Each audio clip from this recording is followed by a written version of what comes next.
नेपाली मूल की युवतियों के साथ गैंगरेप के मामले में गुड़गांव पुलिस के हाथ अब तक खाली।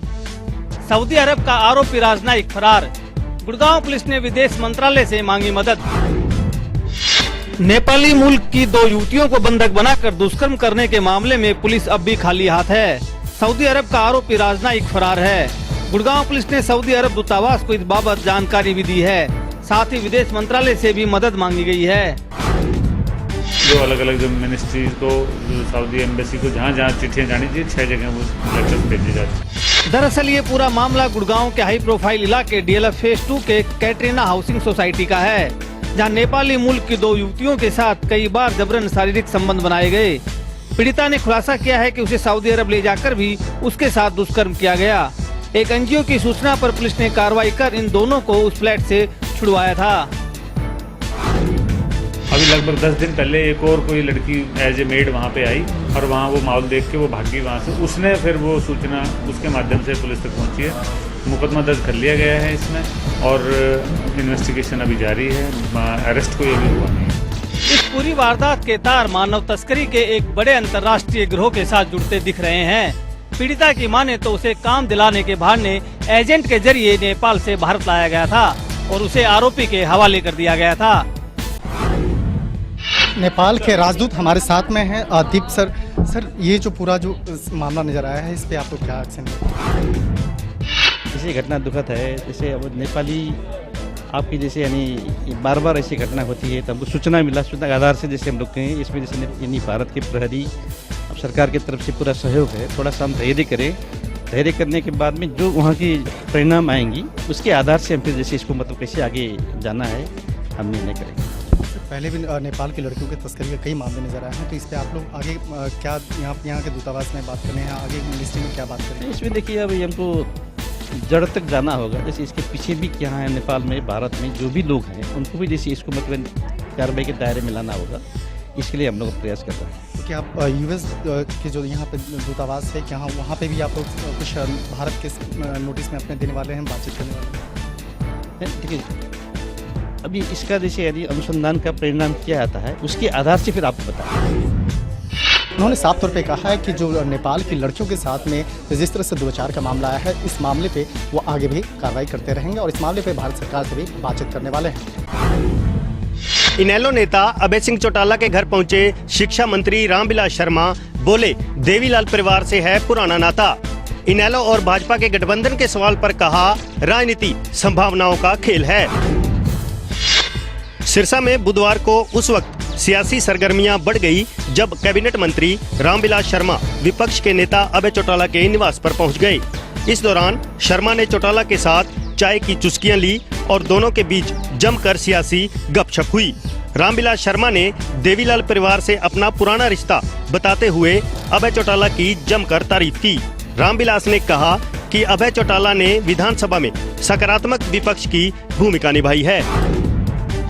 चौधरी अभय सिंह चौटाला ने सदन में जिस गलगत राजनीति से ऊपर उठ करके और उसका प्रधानमंत्री जी का जो आभार प्रकट करने का प्रस्ताव था उसको जिस तरह से समर्थन किया, जिन शब्दों में समर्थन किया, मैंने असेंबली में भी इस बात का उल्लेख किया कि ये हरियाणा के नेता के नाते उनकी भूमिका थी।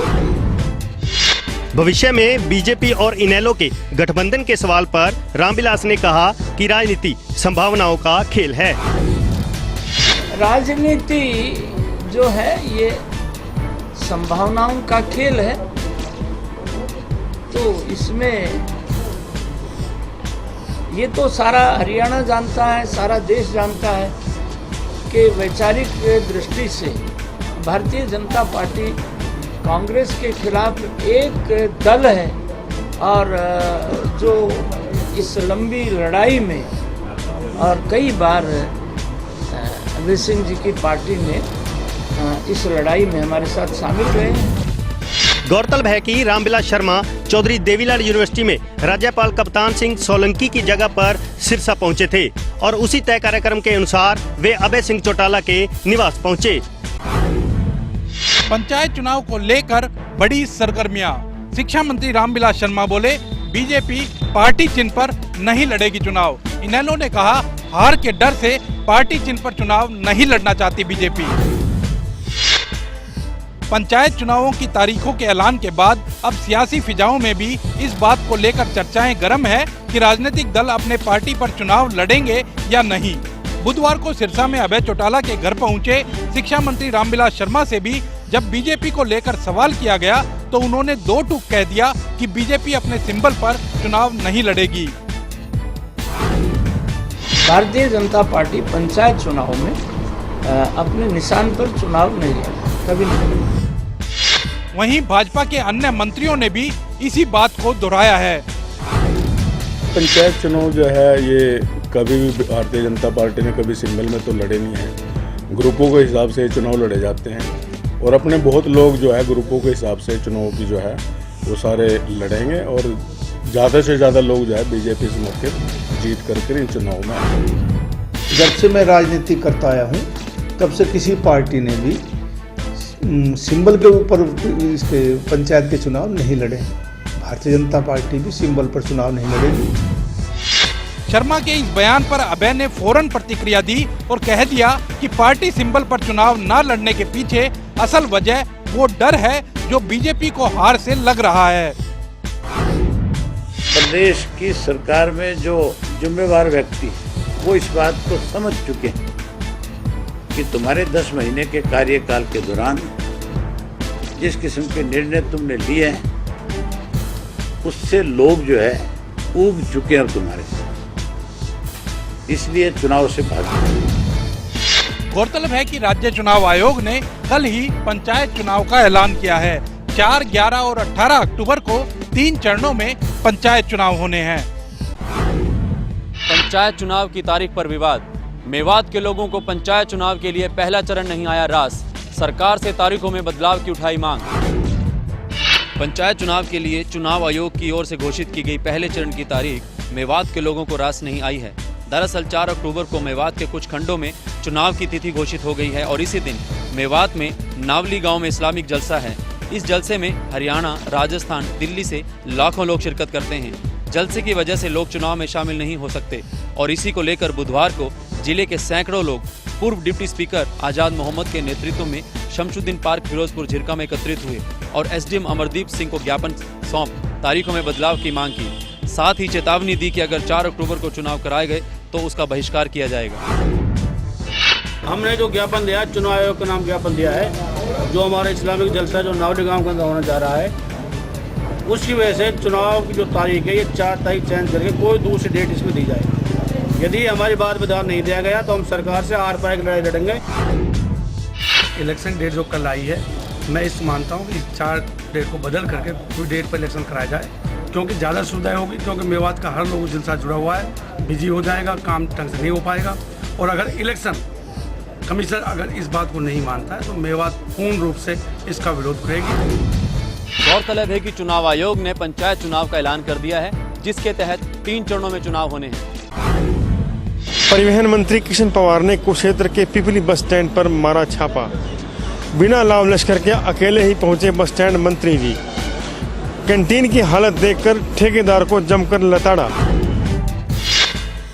कुरुक्षेत्र में नेशनल हाईवे नंबर 1 पर बने पिपली के बस स्टैंड पर बुधवार को उस वक्त खलबली मच गई जब अचानक परिवहन मंत्री यहां पहुंच गए। खास बात है कि परिवहन मंत्री बस स्टैंड से पहले ही अपनी सरकारी गाड़ी से उतर गए और फिर अकेले पैदल बस स्टैंड पर बिना लाव लश्कर के पहुंचे। कैंटीन में बैठकर आम आदमी की तरह पैसे देकर चाय पी और ब्रेड पकौड़ा खाया, लेकिन कैंटीन की हालत को देखकर मंत्री जी खफा हो गए। मंत्री जी ने ठेकेदार को जमकर फटकार लगाई और कहा कि अगर 1 हफ्ते के अंदर व्यवस्था दुरुस्त नहीं की तो वो कैंटीन को सील कर देंगे। मैंने अभी जाकर के मैंने 15 मिनट में बैठा, मैंने देखा है तो कोई सफाई करना, कोई किसी का ध्यान नहीं है और खुद रसोई में और ये काउंटर का क्या हाल है, काउंटर के ऊपर आपको भी देख रहे हैं, इतना गंद काउंटर में है। तो अंदर जो रॉ मटेरियल तो तैयार करते किचन के अंदर उसके भी हालात मारे हैं। इसलिए ये पर जो ढाबा चल रहा है ये केवल पैसे कमाने के लिए लोगों को सुविधा नहीं मिल रही। मंत्री जी की छापेमारी की खबर लगते ही रोडवेज के आला अधिकारी मौके पर पहुंच गए और बस स्टैंड के खस्ता हाल पर उन्हें भी मंत्री जी के गुस्से का सामना करना पड़ा। मैंने डीएम साहब को आदेश दिए कि तुरंत महिला शौचालय, पुरुष शौचालय और जो पानी पीने के लिए वाटर कूलर लगा है, सारी सीट तोड़ के, सारी टाइलें तोड़ करके, सारे फर्श नीचे से टाइलें लगाकर बहुत अच्छे ढंग से एक शौचालय तैयार करेगा। परिवहन मंत्री ने कहा कि उनकी सरकार बस अड्डों के हालात सुधारने के लिए संजीदगी से प्रयास कर रही है। बस अड्डों पर अच्छा खाना मिले, इसके लिए जल्द ही फूड प्लाजा खोले जाएंगे। कंप्यूटर टीचर्स और लैब सहायकों को मनोहर सरकार ने दी राहत, जारी किए नियुक्ति पत्र। लंबे समय से आंदोलन कर रहे थे टीचर्स।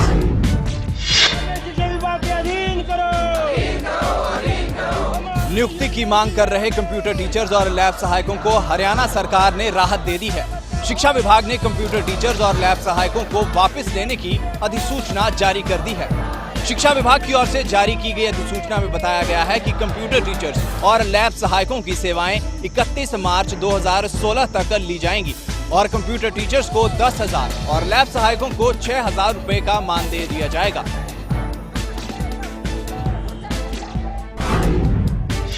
सरकार जब ये नारा देती है हरियाणा एक हरियाणवी एक, उस परिकल्पना को ध्यान में रखते हुए उन्होंने कहा इन बच्चों को मार्च 2016 तक तो उसका कानूनी राय लेकर जो रास्ता निकल सकता था, माननीय मुख्यमंत्री और माननीय शिक्षा मंत्री श्री रामविलास शर्मा जी ने दोनों ने काफी विचार मंथन करके और रात को एक पत्र जारी कर दिया कि इनमें से सबको मार्च 2016 तक रोजगार मिलेगा।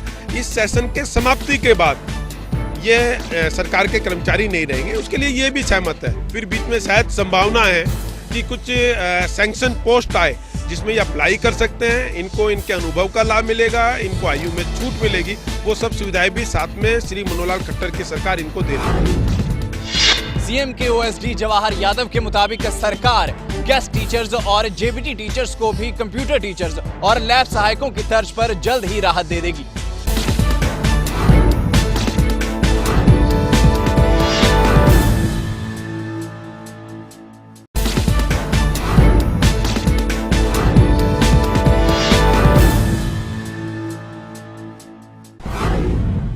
बीजेपी सांसद रतनलाल कटारिया के बेबाक बोले एसवाईएल और जाट आरक्षण के मुद्दे चुटकियों में हो सकते हैं हल। अपने बड़बोलेपन के लिए पहचाने जाने वाले बीजेपी सांसद रतनलाल कटारिया एक बार फिर दो टूक बोलते नजर आए। कटारिया ने कहा कि एसवाई और जाट आरक्षण अहम मुद्दे हैं और अगर वोट की दिक्कत ना हो तो इन पर चुटकियों में फैसला हो सकता है। तुमने सारा पता, हम बादल के लगा भी रोज बैठा, दूसरे नेताओं के साथ भी हर रोज बैठते हैं, बातें भी होती हैं। यह तो सारी बातें इस तरह ही उड़ रही जिस तरह जाट आरक्षण उड़ रहा। अगर यह बेईमान वोट बीच में ना हो ना तो बड़े बड़े फैसले नहीं टूटते। कटारिया ने कहा कि एसवाईएल के पानी पर हरियाणा का हक है और ये हक प्रदेश को मिलना ही चाहिए। कटारिया ने कहा कि वो पार्टी के मंच पर इस मुद्दे को और जोर शोर से उठाएंगे। हरियाणा का हक बनता है एसवाईएल के पानी का और ये पानी मिलना चाहिए। और जब भी अब पार्टी के कोर ग्रुप की बात होगी, 1 साल निकल गया है, नहीं लिखना नहीं, अभी 8 महीने हुए हैं। रतनलाल कटारिया पार्टी के प्लेटफॉर्म पर इस बात को अवश्य रखेगा कि आज ऊपर भी सरकार हमारी है, नीचे भी सरकार हमारी है और बहुत साल हमने ना हमारी हाई कोर्ट है, ना हमारा ये पानी का मसला लोया, ना हिंदी स्पीकिंग एरिया का मसला लोया और आखिर अब दो टूक करो इस मामले, हमारा पानी हमें दो। दरअसल एसवाईएल का मुद्दा वर्षों पुराना है।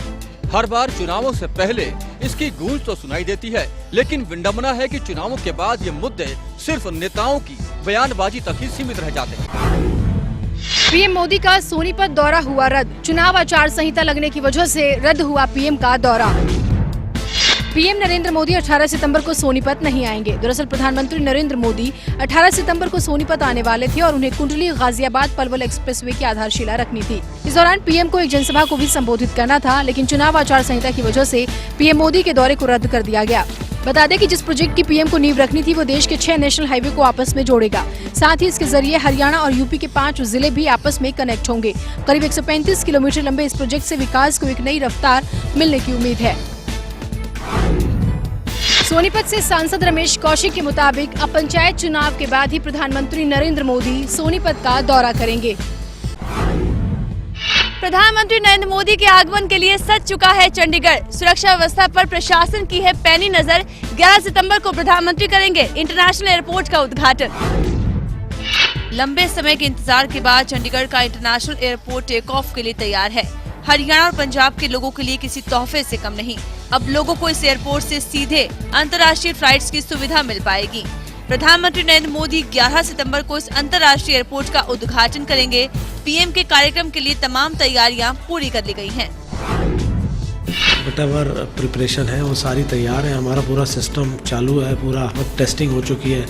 HVAC, PA system, CCTV, flight information display system, conveyors, aero bridges, everything is on dot, everything has been completed. उसके लिए under the supervision of IGP Shri Ishwar Chandra ji Sharma तो यहाँ पे अरेंजमेंट किए गए हैं। तो 3 टायर अरेंजमेंट्स हमारे, तो फनल एरिया वो कवर कर रहे हैं, आउटर कॉर्डन है, इनर कॉर्डन है, देन KORTs नाका है, देन सिटी प्रोटेक्शंस जो है ये सभी किया हुआ है। 306 एकड़ में बने इस इंटरनेशनल एयरपोर्ट पर करीब 500 करोड़ रुपए का खर्च आया है। हरियाणा और पंजाब ने 49% और एयरपोर्ट अथॉरिटी ने 51% का खर्च उठाया। 306 एकड़ में फैला चंडीगढ़ इंटरनेशनल एयरपोर्ट अपने आप में खास और यूनिक है। इंफ्रास्ट्रक्चर की बात करें तो ग्रीन कॉन्सेप्ट को ध्यान में रखकर इस इंटरनेशनल एयरपोर्ट को तैयार किया गया है। प्रधानमंत्री नरेंद्र मोदी के विजिट को लेकर सुरक्षा के चाक चौबंद इंतजाम किए गए हैं। प्रधानमंत्री नरेंद्र मोदी के 11 सितंबर को चंडीगढ़ दौरे को लेकर सेक्टर 25 के रैली ग्राउंड में तैयारियां पूरी की जा रही है। लगभग 50,000 के करीब यहाँ पर कुर्सियाँ लगाई जा रही है और काफ़ी भारी तादाद में लोगों के यहाँ जुटने की उम्मीद जताई जा रही है। यहाँ पर लगातार भाजपा नेता जो है रैली ग्राउंड का जायजा ले रहे हैं। इसके साथ साथ सुरक्षा का मुआयना करने भी पुलिस के आला अधिकारी यहाँ पहुँचे हुए लगातार इस रैली ग्राउंड की जो है निरीक्षण कर रहे हैं और किसी तरीके की भी जो कमी है वो ना रह जाए उसके लिए पुख्ता जो है इंतज़ाम किए जा रहे हैं। पिछले कई दिनों से यहाँ पर रैली को लेकर तैयारियां चल रही थी और आप देख सकते हैं किस तरीके से यहाँ पर अब जो रैली की जो तैयारी है लगभग पूरी हो चुकी है और अभी कुछ ही दिन का जो वक्त रह गया है प्रधानमंत्री मोदी के चंडीगढ़ आने को लेकर, उसको लेकर यहाँ पर काफ़ी भारी तादाद में जो है सुरक्षा इंतजाम किए जा रहे हैं। इसके साथ साथ आप ये देख सकते हैं जो पूरा पंडाल है लगभग 2 लाख स्क्वायर फीट के अंदर इसको बनाया गया है और जहां पर प्रधानमंत्री का पंडाल बनाया गया, स्टेज बनाई जा रही है, उसे पूरी तरीके से वाटरप्रूफ रखा गया है और यहाँ पर काफ़ी इंतजाम जो किए गए हैं। भाजपा नेताओं का कहना है कि इस रैली में जो है प्रधानमंत्री के साथ साथ कुछ केंद्रीय मंत्री भी यहाँ पहुँचेंगे और उसके साथ पंजाब हरियाणा के मुख्यमंत्री, वहाँ के मंत्री और चंडीगढ़ के जो सभी पार्षद हैं वो भी इस रैली में यहाँ पर मौजूद रहेंगे। उनके साथ साथ जितने जनप्रतिनिधि हैं वो यहाँ पर होंगे। उसी दृष्टि से देखते हुए चंडीगढ़ पुलिस और NSG की यहाँ पर लगातार जो तैनाती की गई थी और उनकी ओर से भी ये कहा गया है कि वो जो चंडीगढ़ की जो अलग अलग सड़कों के जो रूट है उससे भी बदला जाएगा। साथ साथ आम लोगों की, हालांकि अगर देखा जाए तो आम लोगों के लिए 11 सितंबर का दिन काफ़ी मुसीबतों भरा रहने वाला है, लेकिन उसके बावजूद जो तैयारी है वो पूरी की जा रही है। रोहतक और झज्जर के बाद अब पानीपत में भी दौड़ेंगे महिलाओं के लिए pink auto. IG Shrikant Yadav ने की शुरुआत। पानीपत में भी महिलाओं के लिए अब पिंक ऑटो की शुरुआत हो गई है। रोहतक रेंज के IG श्रीकांत यादव ने बुधवार को इसकी शुरुआत की। ये ऑटो खास तौर पर महिलाओं के लिए चलाए गए हैं। इनमें सवारी भी महिलाएं करेंगी और इनकी ड्राइवर भी महिलाएं ही होंगी। छेड़छाड़ के मामलों में थोड़ी सी रिलीफ हमारे बहनों को मिले, ये कोशिश है। रोहतक में शुरू किया था, उसके बाद झज्जर में किया, अभी पानीपत में।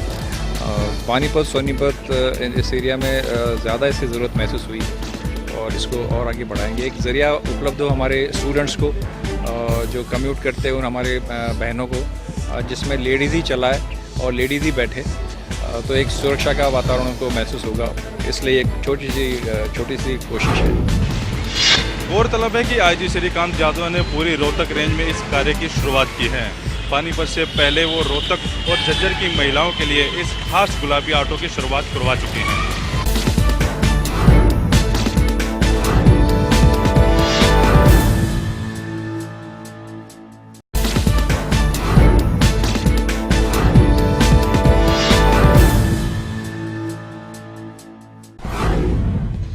सोनीपत में किसान का अपहरण, परिवार से मांगी गई 3 करोड़ की फिरौती। 4 टीमों का गठन कर पुलिस ने शुरू की तफ्तीश। सोनीपत के गांव जाटजोशी से एक किसान का अपहरण करने का मामला सामने आया है। किसान परिवार से उसे छोड़ने की एवज में 3 करोड़ रुपए की फिरौती मांगी गई है। बताया जाता है कि सत्यप्रकाश 5 सितंबर को घर पर था। इसी दौरान उसके मोबाइल पर किसी ने फोन कर उसे खेत में बुला लिया। खेत में जाने के बाद उसका भाई अचानक लापता हो गया। उन्होंने उसका पता लगाने का प्रयास किया, लेकिन उसका कोई सुराग नहीं लग सका। इसी बीच सोमवार को परिवार के पास फोन आया और फिरौती की मांग की गई। एक आदमी आया खेत में, लड़का शायद 25 साल के लगभग, और उसने टेलीफोन पे की, अपने टेलीफोन पे किसी से बात कराई मेरे लड़के की, और उसके साथ चला गया। वो आज तक नहीं आया। उसके 3 दिन बाद फोन आया कि भाई 3 करोड़ रुपए दो, छोड़ देंगे। जिन्होंने इस लड़के को ले जा रखा है वो फोन पे कह रहे हैं कि हमको 3 करोड़ की फिरौती। पुलिस ने मुकदमा दर्ज करके ना, और उसके जो नंबरों पर से बात हो रही है उसकी वो लाग रहे करने साइबर सेल की मदद से भाई कोई पता लग गए। इसमें अभी तक कोई ऐसी तरह की कोई बात सामने तो आई नहीं है। पुलिस मोबाइल की लोकेशन का पता लगा रही है। उनका कहना है कि जल्द ही आरोपियों का पता लगाकर किसान को सुरक्षित छुड़वा लिया जाएगा। पंचकुला में बेखौफ लुटेरों का आतंक, चाकू की नोक पर एक युवक को बनाया दिन दहाड़े लूट का शिकार। पंचकुला के सेक्टर 15 में उस वक्त हड़कंप मच गया जब एक व्यक्ति से दिन दिहाड़े चाकू की नोक पर लूट की वारदात को अंजाम दिया गया। आरोपी लुटेरे बाइक पर सवार होकर आए थे और युवक को चाकू दिखाकर उनकी गाड़ी रोकी और फिर करीब 1.5 लाख की कीमत वाली उसकी डायमंड की अंगूठी लूट कर फरार हो गए। इसकी शिकायत युवक ने मौके पर ही पुलिस को दी, जिसके बाद पंचकुला पुलिस और फोरेंसिक टीम ने घटनास्थल पर पहुंचकर जांच शुरू कर दी। पल्सर थी काले रंग की, जिसमें 2 बंदे सवार थे। तो एक ने गाड़ी नॉक की, इन्होंने गाड़ी खोल दी, कनेक्टर सीट पे बैठ के इनके चाकू लगा दिया इनके गर्दन पे और कहा क्या क्या आपके पास है। तो उनके बाद एक रिंग वो थी डायमंड की, बस वो ले गए इनसे और जाते आते एक कलाई पे जाते आते लेफ्ट रिस्ट पे नाइफ मार गए। पंचकुला में हथियार के दम पर यह कोई लूट का पहला मामला नहीं है। कल भी दिन दिहाड़े सरेआम बदमाशों ने एक महिला को लूट का शिकार बनाया था। फरीदाबाद मेट्रो में पार्किंग बनी लोगों के लिए मुसीबत। पार्किंग छोटी होने के चलते लोगों को करना पड़ रहा है परेशानियों का सामना। फरीदाबाद में मेट्रो के उद्घाटन के बाद ये लोगों के लिए शुरू तो कर दी गई, लेकिन यहाँ लोगों को खासी परेशानियों का सामना करना पड़ रहा है। लोगों के मुताबिक इस वक्त जो अहम समस्या बनी हुई है वो है मेट्रो में पार्किंग का छोटा होना, जिसकी वजह से उन्हें गाड़ी पार्क करने में खासी परेशानी हो रही है। इसके अलावा मेट्रो स्टेशन पर टिकट काउंटर कम होने की वजह से भी लोग बेहद परेशान हैं। मैं तो बिल्कुल इससे सेटिस्फाई नहीं हूँ। नज़दीक कहने को तो हो गया है, बट उतना मुझे कन्वीनियंट नहीं लग रहा, क्योंकि इतना मेट्रो की फ्रिक्वेंसी भी नहीं है, बॉगी कम है, जिसके कारण सारे लोग यहाँ से चढ़ रहे हैं तो पूरे कंजस्टेड हो जाता है, जाम हो जाती है, भीड़ हो जाती है पूरी। गौरतलब है कि इसी रविवार को प्रधानमंत्री नरेंद्र मोदी ने मेट्रो का उद्घाटन किया था, लेकिन अव्यवस्था के चलते अभी लोगों को इसका पूरा फायदा नहीं मिल पा रहा है। हिसार के कृषि विश्वविद्यालय में लगा किसानों का महाकुंभ। हरियाणा और पंजाब सहित कई राज्यों के किसान हुए शामिल। कृषि मेले में लगाई गई 200 से ज्यादा स्टॉल। हिसार के कृषि विश्वविद्यालय में कृषि मेले का आयोजन किया गया है। बुधवार को इस मेले का उद्घाटन उप कुलपति के.एस. खोकर ने किया। मेले में हरियाणा, राजस्थान, पंजाब, यूपी सहित कई प्रदेश के किसान शामिल हैं। मेले में 200 स्टॉलें लगाई गई हैं। इन स्टॉलों पर किसानों को बीज, पौध, कीटनाशक, खाद्य, कृषि उपज से बने खाद्य पदार्थ सहित नई तकनीकी के यंत्र और सहायक यंत्र की जानकारी उपलब्ध कराई जा रही है। जलवायु परिवर्तन और resource conservation technology, farm mechanisation 3 इमोटे चीज़ हैं जिसके ऊपर पूरे मेले में फोकस है। मेले में काफ़ी उन्नत किस्में के बीज यहाँ पर प्रदर्शित किए गए हैं और ये किसानों के लिए बहुत ही लाभदायक है। हर एक किसान को ऐसे मेलों में भाग लेना चाहिए ताकि नई जो तकनीकें हैं उनका हमें पता चल सके। 2 दिन तक चलने वाले इस कृषि मेले में भाग ले रहे किसान भी काफी उत्साहित नजर आए और उम्मीद है कि इस तरह के आयोजनों से किसानों को काफी फायदा मिलेगा।